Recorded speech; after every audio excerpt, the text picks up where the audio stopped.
egun tí ń fẹ́ káàkiri ayé ara kí ọlọ́run náà ni ọlọ́run ní ìrẹ́ ànábì wa Muhammad sallallahu alayhi wa sallam. máa gbọ́ ṣàlàyé fún àwọn tọ́jà àwọn àlìhùmọ̀ rẹ̀ pé ẹnìkan ń bẹ tí mo ti dá ṣáájú rẹ̀ tí wọ́n ń pè ní Luqman aleyhi salatu wa salam.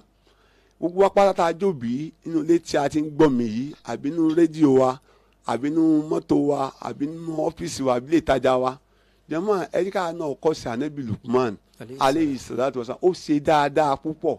gbogbo àwọn tá a jóbi tá a bá ṣe bẹ́ẹ̀ ní bímọ yàwó o inú òbí mi tó ń dùn pé ọmọ àwọn tó ń bá lè bá dé wọn bá dé bẹ́ẹ̀ ni ẹ̀kọ́ ọjọ́ alẹ́ ni o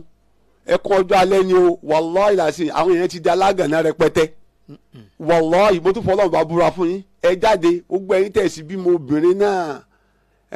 ẹ mójútó àwọn ọmọ yẹn mọ́jà àwọn ọmọ jákujàku yẹn ó lò wọ́n kò sí nǹkan kan tẹ́ ẹ fẹ́ rí ń bẹ̀ wallahi ẹ̀kọ́ ọjọ́ alẹ́ ni kọ́ bá a láà subhanahu wa ta'ala kọ́mọ pẹ̀ ní kọ̀ọ̀kan wa lẹ́kún ẹja amútónú lè wà dára kí ló ń sọ. ya bunayya. anabi Luqman aleyhi salatu wa salam ó ní mo pèrè ọmọ mi o. akimi sọláàtà. kò sí nǹkan kan tí fi ń pe ọmọ rẹ̀ tí fi ń bọ́mọ ẹ̀ sọ̀rọ̀ pé ìrun kíkí ó di ọwọ́ rẹ̀. akimi sọláàtà. kò sẹ́ni tí ọmọ gbẹ̀rún dúró ẹ̀mí kẹ́mi ò ní wọ́rọ́ ẹni bẹ́ẹ̀. akimi sọláàtà. kò sẹ́nikẹ́ni tí ọmọ gbẹ̀rún dúró kò ní báwọn ẹni èṣù rìn. akimi sọláàtà. kò sẹ́nikẹ́ni tí ọmọ gbẹ̀rún dúró gbogbo tó bá jẹ mọ́ òfin ọlọ́run náà ní ọmọ tẹ̀lé. ya bunayya akimi sọláàtà wa'mur bil ma'ruf. ó ní ìrẹ ọmọ mi ìyìn lọ́rọ̀ mi tí mo fẹ́ sọ fún ọ bí kò ṣe wípé ìrun kíkí dọwọ́ rẹ mọ̀dé á pọ́ láṣẹ nǹkan kan o. wa'mur bil ma'rufi. dáadáa ṣíṣe dọwọ́ rẹ. wa'mur bil ma'ruf. ẹ wá wáyé tá a wá ń sìn wallahi àwọn ọmọ akẹ́kọ̀ọ́ wọn ò bọ̀wọ̀ fún àwọn olùkọ́ wọn mọ́ láwọn ọmọ akẹ́kọ̀ọ́ olùkọ́ gbé ìkẹ́dá níbẹ̀ wọ́n yẹ tún gbé ìkọ́jà aunty good morning ma uncle good morning wọ́n yẹ tún yà bàrà ẹ wọ́n táwọn fi ń kẹ́kọ̀ọ́ ní 80s 70s alhamdulilayi àárẹ̀ olùkọ́ wa lọ́ọ̀kan báyìí a mọ sáré bọ̀ gàràrà ni tó pé òbí tó bí magani ìsìnkà òǹgò òtí torí ọkọ wọ̀ ẹni tó wà lẹ́jọ́ 17 years èmi àti ambassador Ajíbọ́lá Akínyẹfà àwọn ní general manager iléeṣẹ́ wa yìí a jọ ń ṣe program kan wọ́n pè ní kàyéfì lánìjọ́ Tuesday à ń pè kan ní kó tó di láàrin oníjọ́ Thursday ní aago 8 àbọ̀ sí aago 9 àbọ̀ wọn lọ́mọ kan bímọ méjì ìgbà tí wọ́n ọmọ àkọ́bí ẹ̀jọ́ ọmọ ọdún 6 ọmọ kejì ọmọ ọdún 3 kí wàá lé jìyà gangan ó jẹ́ 21 years ẹ bá jọ kó nu 6 years 15 years ló ti bímọ ọlágbára pọ̀ jẹ́mọ́ ẹja fẹ̀kọ́ lé ẹja fi káwọn ọmọ wa yìí ká dẹ̀ fẹ̀kọ́ Ọlọ́run kọ́ wọn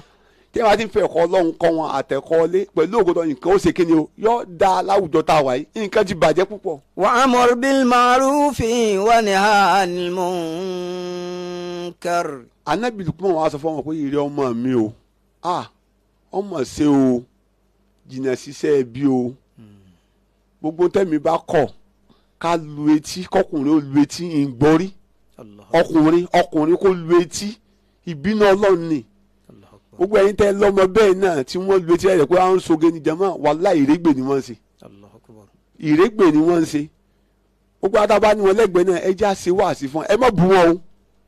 wàláhì ẹ jẹ́ ká ṣe wáàsí fún wọn ẹ jẹ́ àfohùn rẹ̀lẹ̀ ẹ jẹ́ àfohùn dùnnú ẹ jẹ́ àfi bá wọn sọ̀rọ̀ Ọlọ́run èyí tẹ̀ ṣe fún kò sínú Christianity kò sínú Islam kò sínú ẹ̀sìn méjèèjì ṣùgbọ́n èyí tí ọba wa ẹsẹ̀ mo ṣe bí ọba bàbá àlùbáríkà bàbá àdùnnú tí wọ́n ní ká máa pariwo fáyé náà ni pé àní tó máa ń bẹ́nu Al-Qur'an ni ẹ sọ fáwọn èèyàn. wa nahy 'anil munkar. ọlọ́run dá àtúbọ̀ tán bàbá wọ́n dá wa nahy 'anil munkar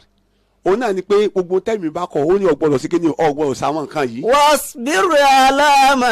asabak. ó ní wàá ṣe sùúrù. wasbir 'ala ma asabak. ó ní ìrẹ ọmọ mi sùúrù ṣe kíni sùúrù dọwọ́ rẹ. wasbiri ala ma asọ. ó gbogbo àkéyàn náà máa sọdún láyé ọjọ́ ìdùnnú ń bẹ ọjọ́ ẹkún ń bẹ ọjọ́ téyìn ò rí jẹ wà ọjọ́ téyìn ò ní rí jẹ wà ọjọ́ téyìn ò rí náà wà ọjọ́ téyìn ò ní rí náà wà ọjọ́ téyìn ò rí dùnnú ọjọ́ wà ọjọ́ téyìn ò ní rí dùnnú òun náà ṣe kíni òun náà ń bẹ ó sì gbé tó wá ti wá ṣẹlẹ̀ sí ọ wá ṣe kíni wá ṣe sùúrù ẹ̀yin ọmọ sìn bàbá yín ìsalágbàfọ̀ ẹ̀ ń ká sọ wálé ẹ̀ ń gun mọ́tò 30 million ẹlẹ́sà lówó iná sáni gbàdá ẹ wá ní kọ́kí lọ́pọ̀ làṣẹlẹ̀ sí ikú òjijì náà ni ẹ̀yin jẹ̀mọ́ ẹ dákun ẹ jẹ́ ká ṣọ́ra o ọlọ́run pé kí ni o wasbir ala ma asabak. ìwọ náà ìyá bàbá tó ń gbọ́ wá sí yìí ìwọ náà pọ̀ ọmọ àdéjọ́ kó pé irú ọmọ mi ibi tó ti ń kọ́sẹ̀ ìmọ̀ mú nǹkan ní nǹkan o tẹ́bí bá pọ̀ mọ́ sojú kòkòrò ẹni tí òyò lónìí yọ̀pọ̀ àdẹ́n tó yó lọ́la o ẹni tí òní lónìí yọ̀pọ̀ àdẹ́n tó yó lọ́la ìwọ náà ṣe wáàsí fáwọn ọmọ tó bí Anabi Luqman ṣe wáàsí fọ́mọ rẹ pé èrè ọmọ mi sùúrù ṣe kéde o dọ̀wọ́ rẹ. inna dhalika min azmil umur. ẹlẹ́yìn ní ìta ń sọ yìí iná ni ó jẹ́ nǹkan tẹ́ pé ó jẹ́ ohun pàtàkì nínú ọ̀rọ̀ nínú àlámọ̀rẹ́ ayé pé sùúrù lè ṣe kéde o lè máa sí gbèsè ayé ibi náà ni a ti dúró fún ìbánisọ̀rọ̀ Ọlọ́run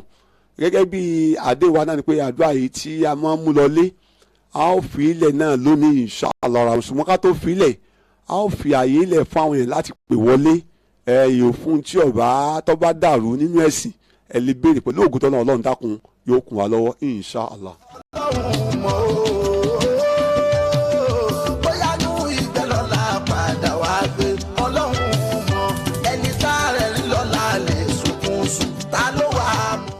ẹ lè pe nọ́mbà yìí